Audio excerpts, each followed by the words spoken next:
दादी हो, माँ मत बनो। मैंने कहा था ना तुमसे, मुझे दूसरा बच्चा नहीं चाहिए, लेकिन तब तो तुम्हें एक कंप्लीट फैमिली चाहिए थी। और अब जब 2 बच्चे हो गए हैं तो तुम उनकी कितनी केयर कर रहे हो बताओगे मुझे? बंटी के स्कूल से लगातार नोटिस आ रहा है और तुम तो अपने काम में इतने बिजी हो कि बच्चों के स्कूल से आते नोटिस पढ़ लेना भी जरूरी नहीं समझते। अरे भाई, तुमने देख लिया ना मैसेज। आई नो तुमने टैकल कर लिया होगा। इतना हाइपर क्यों हो रही हो? क्योंकि सिर्फ तुम जॉब नहीं करते हो अभी, मैं भी करती हूँ। घर, बच्चे, ऑफिस सब मेरी ही जिम्मेदारी है। तुम्हारा क्या कंट्रीब्यूशन है इन सब में? देखो, मैं तुमसे कोई बहस नहीं कर सकती। सीधी बात सुनो, मैं अब और बर्दाश्त नहीं कर सकती। अगर तुम्हारे पास बच्चों के लिए समय नहीं है तो तुम इन्हें हॉस्टल में डाल दो। मुझे भी थोड़ा अपनी जॉब पर कंसंट्रेट करने का मौका मिलेगा और मैंने बहुत मेहनत की है यहाँ तक पहुँचने में। मैं अब अपने करियर के साथ कॉम्प्रोमाइज नहीं कर सकती। अच्छा, मैं सोच कर बताता हूँ। अभी देखो, मुझे एक इम्पोर्टेंट कॉल लेनी है, तुम सो जाओ। Good night. अभी और पूर्वी के 2 बच्चे थे। बड़ा बेटा बंटी जो 14 साल का था और उससे 1 साल छोटी बेटी बनी। पति पत्नी दोनों ही अच्छे कॉर्पोरेट जॉब में थे। घर में पैसों की तो कमी नहीं थी, लेकिन समय वो किसी के पास नहीं था। इतना भी नहीं कि कभी अपने बच्चों को गोद में प्यार से बिठा सके। अभी घर की सभी जिम्मेदारियों से दूर रहता था। बच्चे अब बड़े हो रहे थे और बेटा बंटी पिता की इग्नोरेंस का गलत फायदा उठाकर अब स्कूल में स्टूडेंट्स और बाकी टीचर्स के साथ धीरे धीरे बदसलूकी पर उतर आया था। बस इसी बात से परेशान होकर पूर्वी बंटी को हॉस्टल भेजने के लिए कह रही थी। 2 दिन बाद। देखो पूर्वी, बंटी पहले ही जिद्दी हो गया है। अगर इस समय हमने उसे हॉस्टल छोड़ा तो शायद वो हमसे हमेशा के लिए दूर हो जाएगा। इस समय उसे प्यार और अपनेपन की ज़रूरत है। इसलिए मैंने एक उपाय सोचा है। गांव से माँ को यहाँ बुला लेता हूँ। हम दोनों की गैर मौजूदगी में माँ बच्चों की देखभाल भी करेगी और उन पर नज़र भी रखेगी। आइडिया तो पुरानी है, लेकिन क्या माँ जी आएंगी? कोशिश करता हूँ। अविनाश अपनी माँ को बच्चों की परेशानी बताता है। बेटा, अगर तू इतना ही कह रहा है तो मैं ज़रूर आऊँगी। वैसे भी जब तक मैं जिंदा हूँ मेरा पोता ऐसे अकेले हॉस्टल में जाकर नहीं रहेगा। तो फिर आप फटाफट शहर आने की तैयारी कर लीजिए माँ। बेटी के कहने पर अगले ही सप्ताह अविनाश की माँ शहर आ जाती है। अभी बेटा, तुम बिल्कुल भी चिंता मत करना। मैं अपने पोते का बहुत अच्छे से ख्याल रखूंगी। पता नहीं तुम इसके खाने पीने का ख्याल रखते हो या नहीं। सूख कर कैसे छुआरा हो गया है मेरा बच्चा। अब मैं आ गई हूँ ना, खिला पिला कर बिल्कुल मोटा ताज़ा कर दूंगी अपने पोते को। क्या दादी, आप जब से आई हैं बस भैया की बात कर रही हैं। आप मुझे प्यार नहीं करेंगी क्या? हाँ माँ, वैसे तो बन्नी ज़्यादा बदमाशी नहीं करती, लेकिन थोड़ा उसका भी ध्यान रखना है आपको। बेटा, खाद पानी फसल में दिया जाता है, खरपतवार तो अपने आप ही बड़ी हो जाती है। अरे बड़ी कड़ी जान की हो गए ये छोरियाँ। इन्हें एक टाइम रोटी भी खिला दो ना, तब भी ताड़ की तरह बढ़ती चली जाती है। ख्याल तो इन लाड़ कुंवर का रखना पड़े हैं। इन्हें घी दूध देना पड़े हैं, बढ़िया से बढ़िया खाना खिलाना पड़े हैं, तब जाकर छोरे जवान हो गए। क्या माँ, अभी कैसी बात करती हैं आप? अच्छा, आप अपने हिसाब से देख लो। अब हमने तो बच्चे आपको सौंप दिया है। हम दोनों ऑफिस निकल रहे हैं, शाम को मिलते हैं। ये क्या बोला दादी ने? खरपतवार? खरपतवार मतलब? बेटा, खरपतवार मतलब खेत में उगने वाली कोई अनवांटेड ग्रास। तो मैं खरपतवार हूँ क्या मम्मा? आपको पता है दादी ने मुझे खरपतवार कहा। अरे बेटा, दादी की बातों को ना ज्यादा मन से नहीं लगाते, उन्होंने वैसे ही कह दिया होगा। हाँ माँ, दादी ने तो वैसे ही कह दिया होगा, लेकिन आप भी तो मुझे वही समझती है ना जो अभी दादी ने कहा। कैसी बात कर रही हो? कहाँ से सीख कर आ रही हो ये सब उल्टी सीधी बातें? मम्मा, अगर ऐसा नहीं है तो आप ही बता, मुझे और भैया को अलग अलग स्कूल में क्यों एडमिशन कराया हुआ है आपने? अब मुझे सब समझ में आता है। भैया को देखो कितने एक्सपेंसिव और हाई स्कूल में पढ़ रहे हैं और मैं एक एवरेज स्कूल में, बस इसलिए क्योंकि मैं एक लड़की हूँ। सही कहा ना मम्मा? अविनाश, अभी के अभी अपनी बेटी को यहाँ से लेकर जाओ, वरना मेरा हाथ उठ जाएगा अब इसके ऊपर। बेटी को फटकार लगाने के बाद पूर्वी गुस्से में अपना बैग उठाकर ऑफिस के लिए निकल जाती है। पूर्वी के जाने के बाद अविनाश भी बेटी को माँ से गलत तरीके से बात करने के लिए डांट लगाता है और फिर वो भी ऑफिस चला जाता है। जब से दादी शहर आई थी, अविनाश और पूर्वी ने अपने बच्चों के ऊपर ध्यान देना बिल्कुल बंद कर दिया था। अब दोनों बच्चे पूरी तरह से दादी संतोषी की जिम्मेदारी बन गए थे।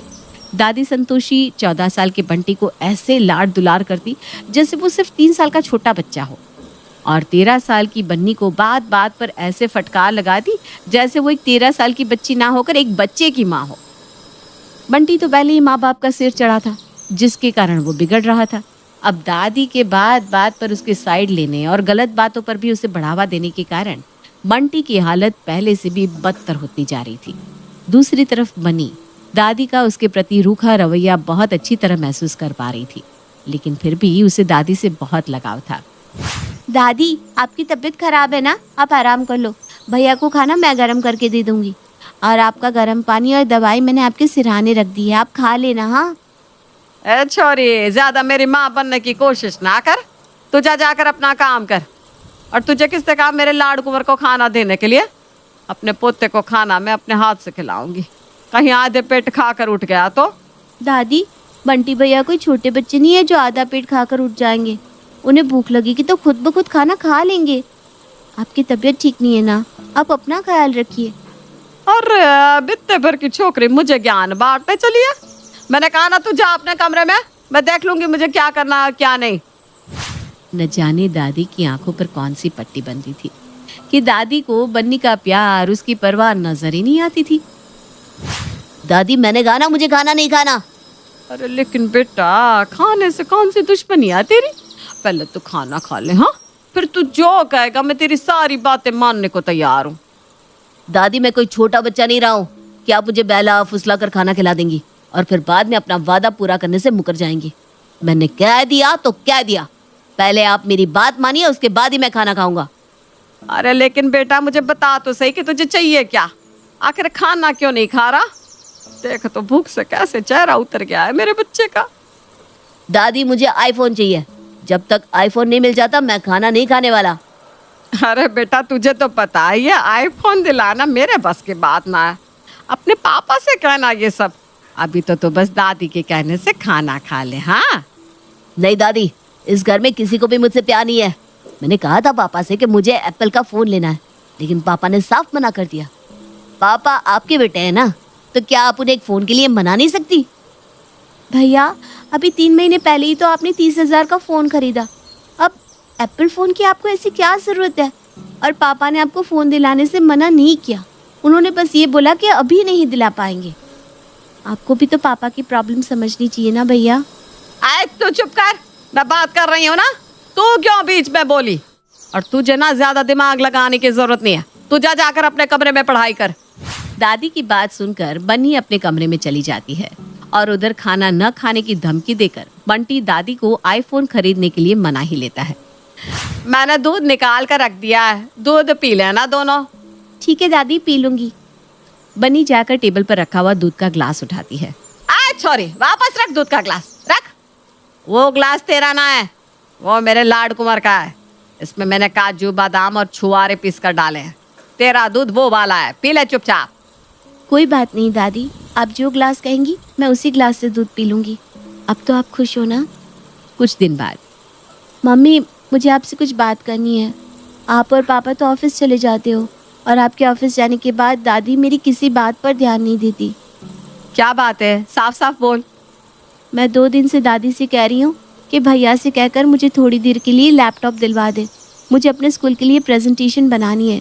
लेकिन ना तो दादी मेरी बात सुनती है ना भैया, और भैया से कुछ कहो तो वो इतनी बदतमीज़ी से मुझसे बात करते हैं कि क्या बताऊँ। भैया तो मुझे अपने कमरे में घुसने भी नहीं देते। अरे बेटा, भैया बड़ा है, तुम्हें उसकी प्राइवेसी का ख्याल रखना चाहिए ना। अगर उसे पसंद नहीं तो तुम क्यों उसके कमरे में जाती हो? मम्मा, मुझे लैपटॉप की ज़रूरत है, तो फिर मुझे दूसरा लैपटॉप दिलवा दीजिए, फिर मैं उनसे कोई सामान नहीं मांगूंगी। देखो बेटा, नया लैपटॉप खरीदने का तो हमारा बजट है नहीं अभी।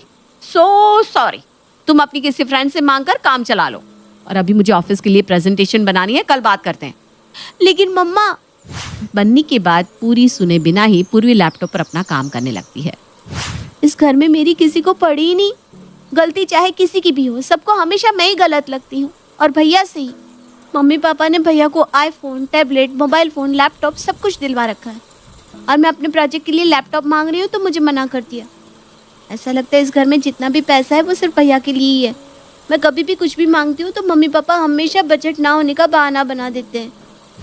हर गुजरते समय के साथ दादी की मनमानियां और पक्षपात बढ़ता ही जा रहा था, लेकिन बन्नी के मम्मी पापा ने बिल्कुल उदासीन रवैया अपना रखा था। बिल्कुल कहीं ना कहीं वो भी दादी की सोच और बातों को समर्थन दे रहे थे। बन्नी को भी अब घर में किसी से खास उम्मीद नहीं थी। उसे इस माहौल में रहने की आदत सी हो गई थी। समय अपनी रफ्तार से गुजरता जा रहा था। बन्नी और बंटी भी अब देखते ही देखते कॉलेज में पहुंच गए थे। हे भगवान, ये बंटी भैया है क्या? ये तो अपने दोस्तों के साथ स्मोकिंग कर रहा है। ये तो गलत बात है। मुझे भैया से बात करनी चाहिए। थोड़ी देर बाद जब बंटी घर पहुंचता है तो बन्नी उसे स्मोकिंग के बारे में पूछती है। भैया, आज मैंने आपको कॉलेज में स्मोकिंग करते हुए देखा था। आपको पता है अगर पापा को ये सब पता चलेगा तो उन्हें कितना बुरा लगेगा? ए चुया, ज्यादा बकबक मत कर और जाकर अपने कमरे में बैठ, वरना मैं पापा को पता नहीं क्या क्या बता दूंगा। लेकिन आप पापा को क्या बता देंगे? गलती आपने की और उल्टा आप मुझे धमका रहे हैं। आप प्रॉमिस करिए कि आप आज के बाद कभी भी स्मोकिंग नहीं करेंगे, वरना मैं सीरियसली पापा को बता दूंगी। अच्छा, जाकर बता दे, मैं किसी से नहीं डरता। बंटी की बात सुनकर बन्नी को बहुत हैरानी होती है। शाम को जब पापा घर आते हैं तो बन्नी पापा को बंटी की खराब आदतों के बारे में बताती है। पापा, बंटी भैया मेरे बड़े भाई हैं। मैं नहीं चाहती कि उनकी लाइफ में कुछ भी ऐसा वैसा हो, इसलिए मैं आपको पहले से अलर्ट कर रही हूँ। भैया कॉलेज में बहुत बिगड़े हुए लड़कों के साथ घूमते हैं। मैंने उन्हें कई बार स्मोकिंग करते हुए भी देखा है। इतना ही नहीं, 2 दिन पहले तो वो कॉलेज कैंटीन में बैठकर क्लासेस बंक कर रहे थे। और पापा वो बैटिंग भी करते हैं। बैटिंग? हाँ पापा, सट्टेबाजी, यानी कि पैसों पर शर्त लगाना, और फिर जो शर्त जीतता है वो उन पैसों से सबको शराब पिलाता है। मुझे अपने बेटे पर पूरा भरोसा है। जवान लड़का है, कभी कभार यार दोस्तों में सभी लड़के इस तरह की मस्ती मजाक करते हैं, लेकिन इसका मतलब ये नहीं कि बंटी आवारा हो गया है या हमारे हाथ से बाहर निकल गया है। तुम्हें अपने भाई के बारे में इस तरह की बातें करने से पहले 100 बार सोचना चाहिए था। अरे तुम उसकी बहन होकर उसके बारे में इतना गलत सोच भी कैसे सकती हो? पापा, आप मुझे गलत समझ रहे हैं। आपने वो नहीं देखा जो मैंने देखा है। मैंने जो भी कहा भैया की भलाई के लिए कहा है, ताकि आपकी मर्जी है, आप देख लीजिए। दादी ने बंटी को बता दिया था कि बन्नी ने घर में उसकी शिकायत कर दी है। जिस दिन से बंटी को ये बात पता चली थी वो बन्नी का और भी ज्यादा दुश्मन बन गया था। अब तो उसके घर से बाहर निकलने और कहीं पर भी आने जाने पर रोक टोक करने लगा था। एक दिन, कहाँ जा रही हो बन्नी, और ये कैसी ड्रेस पहन रखी है तुमने? आज मेरी फ्रेंड का बर्थडे है भैया, और मैंने कैसी ड्रेस पहन रखी है? जीन्स टॉप ही तो पहना हुआ है। आपको मेरी ड्रेस से कुछ प्रॉब्लम है क्या? वैसे तो तुम संस्कार की बहुत बड़ी बड़ी बातें करती हो। संस्कारी लड़कियां ऐसे कपड़े पहनती है क्या? जाओ, जाकर सलवार कमीज पहनो।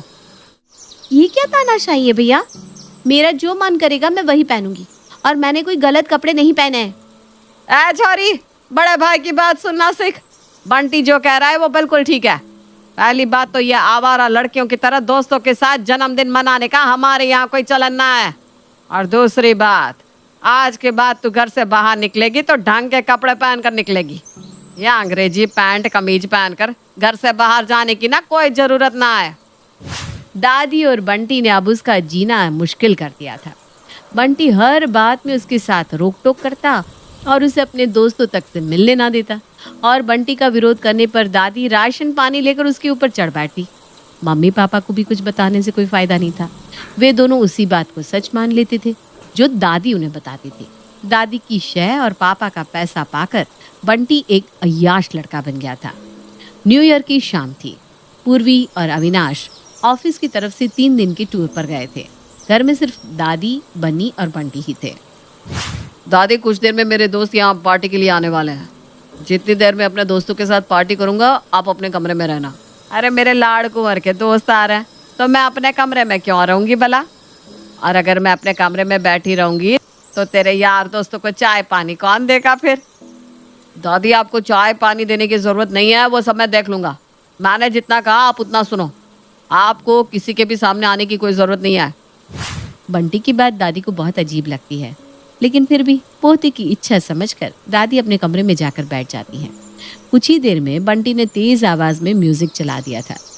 लगभग आधे घंटे के अंदर उसके 10-12 दोस्त हॉल में जमा हो गए थे, जिसमें कुछ लड़कियां भी थी जिन्होंने बहुत छोटे छोटे कपड़े पहन रखे थे।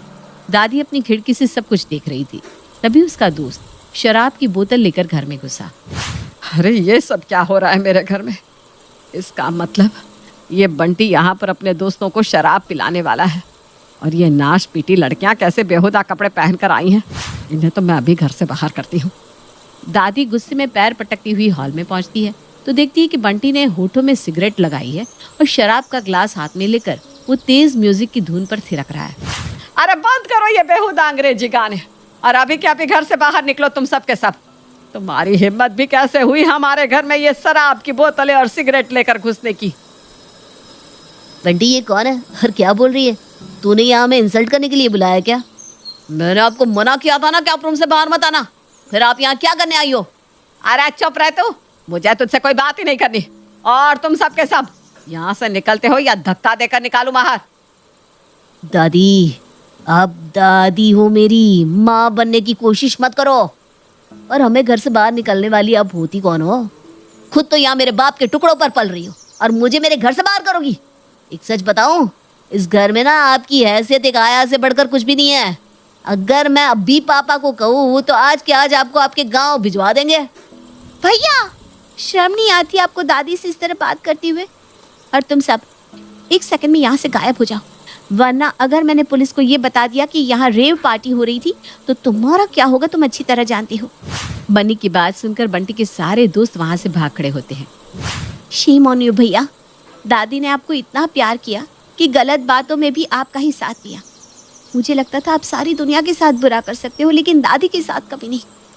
लेकिन आज आपने नीचता की हद पार कर दी। आज आपने दोस्तों के सामने हमारी दादी का अपमान किया। छी! मुझे माफ कर दे बनी बेटा, पोते के मुंह में मैंने हमेशा तेरा अपमान किया, तुझे नीचा दिखाया, लेकिन आज तूने साबित कर दिया बेटियां बेटों से बढ़कर होती है।